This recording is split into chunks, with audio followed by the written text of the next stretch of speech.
Es que ellos, digo, el actual gobierno, parte de esa mentira, de ese engaño, de una utópica competencia perfecta. De hecho, lo ha manifestado el vocero presidencial Manuel Adorni diciendo: nosotros con el DNU quisimos dar libertad, no que se cartelice. Bueno, si me das libertad, también si me quiero cartelizar, o sea que ahí me quiero cartelizar, me puedo cartelizar. O sea que hay hasta una contradicción interna en el discurso. Pero la verdad es que los mercados están cartelizados. ¿Qué significa esto? Por ejemplo, para que la gente entienda, monopolio es una sola empresa que le vende al conjunto de los demandantes. Oligopolio son unas pocas empresas. Entonces, ¿qué es lo que pasa cuando son unas pocas empresas? Lo que hacen es lo que vos describías recién. Acuerdan entre ellas y operan como si fueran un monopolio. Claro. Eso se llama colusión o cártel. Entonces, todos los mercados están cartelizados, significa que son unas pocas empresas dueñas del mercado. Por lo tanto, si se le da libertad a los mercados, ¿qué va a ocurrir? Las empresas que tienen el poder, que tienen el manejo del mercado, van a ejercer el abuso de esa posición dominante y entonces van a aumentar sus ganancias de manera infinita e ilimitada, perjudicando al pueblo. Esa es la libertad. Por eso hay que regular a los mercados, justamente para evitar los abusos de posición dominante. Hablando El plan es una transferencia de ingresos terrible, drástica y violenta, podría agregar, desde el conjunto de la población hacia los sectores concentrados.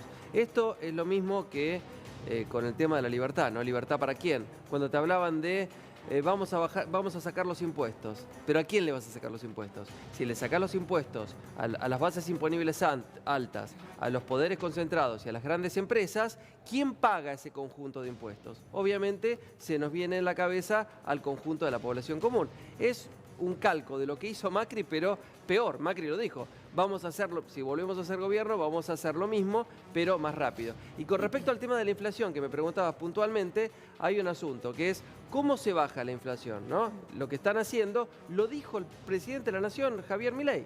Dijo: la forma que estamos aplicando para bajar la inflación es bajar la actividad en el mercado de bienes, es decir, destruir el consumo.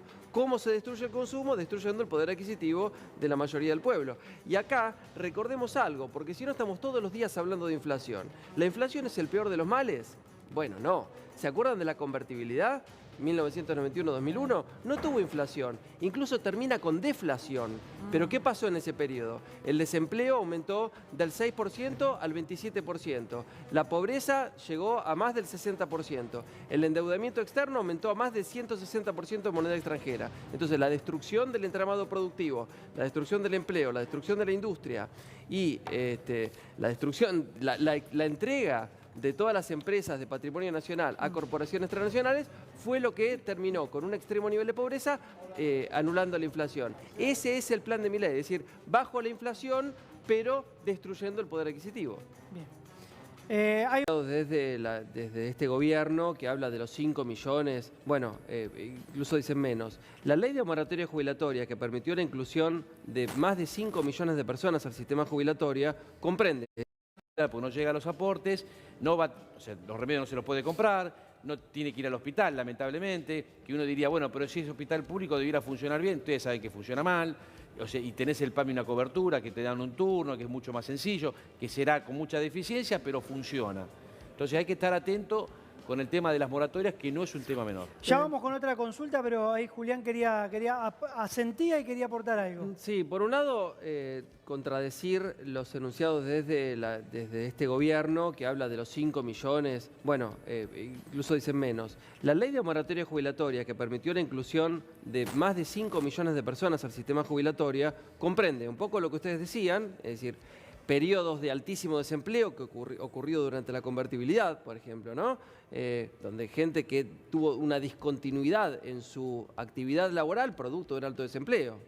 Y por otro lado, por un fraude en cuanto a las empresas que no aportaron. Entonces, gracias a la ley de moratoria jubilatoria, mucha gente que trabajó toda su vida, pero que tuvo discontinuidad por diversas razones, que no son culpa de los pobres jubilados. Bueno, gracias a esos más de 5 millones de personas pudieron incluirse al sistema jubilatorio, que además recibe, también como ustedes decían, los medicamentos gratuitos, tiene la obra social del PAMI. Entonces, cuando el presidente dice que 5 millones que no deberían cobrar, la verdad que me parece una falta de respeto garrafal, una grosería que linda con la violencia, producto de la importancia de lo que estamos hablando, de personas que necesitan vivir, ¿no? Sí, la pregunta es... Porque se escucha decir país empobrecido, que es un país pobre. Bueno, es mentira. Lo que hay que leer es cómo fueron los periodos. Por ejemplo, la pobreza en el año 75 era del 5%. Después vino la dictadura cívico-militar genocida del 76 al 83. Después vino la convertibilidad con Menem, Cavallo, De la Rúa, Bullrich, Sturzenegger. Y eso llevó la pobreza al 60%. Y después voy a tomar, esto es interesante verlo así, voy a tomar la estimación de la UCA, la Universidad Católica Argentina, que es ortodoxa, es conservadora, por lo tanto es antiperonista, antikirchnerista, ¿no? Bueno, en el 2004 dice que había 55% de pobreza.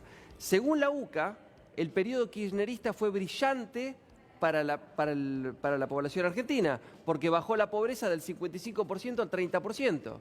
Entonces, no es que siempre hubo pobreza, que aumenta la pobreza, que somos un país... Pará, hubo periodos que aumentaron la pobreza, hubo periodos que bajaron la pobreza. Después, ¿qué pasó? Después vino Macri, con título de la UCA, curiosamente, que aumentó la pobreza, según la propia UCA, del 30% al 40% en tan solo 4 años. Después, bueno, vino la pandemia, que aumentó más o menos la pobreza en todo el mundo. No es que vino Alberto que aumentó del 40 al 45.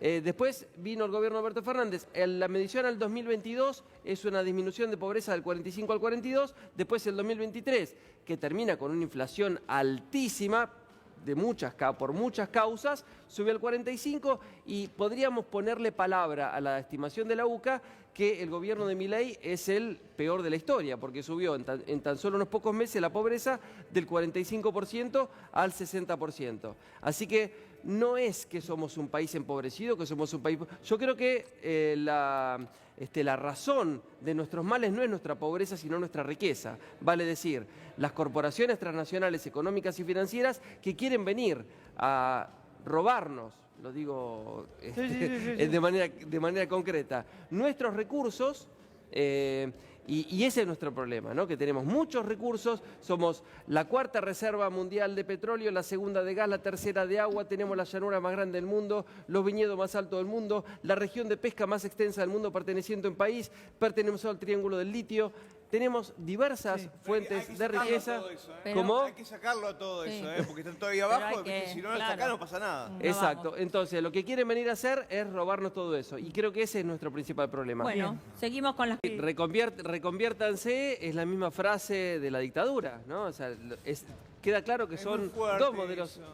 Es muy fuerte. El modelo económico es el mismo. Es decir, si ustedes observan cuál es la propuesta del plan económico de Milei y hacen un copiar y pegar con José Alfredo Martínez II de 1976, el plan económico es exactamente el mismo.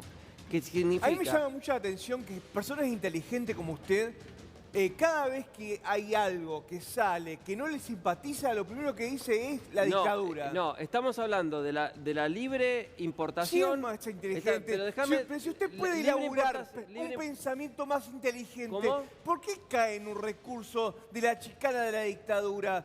Cuando no tiene nada que ver un gobierno que fue elegido por la gente con una dictadura militar. No, perdón. Yo estoy explicando modelos económicos. Si vos asociás lo sentimental...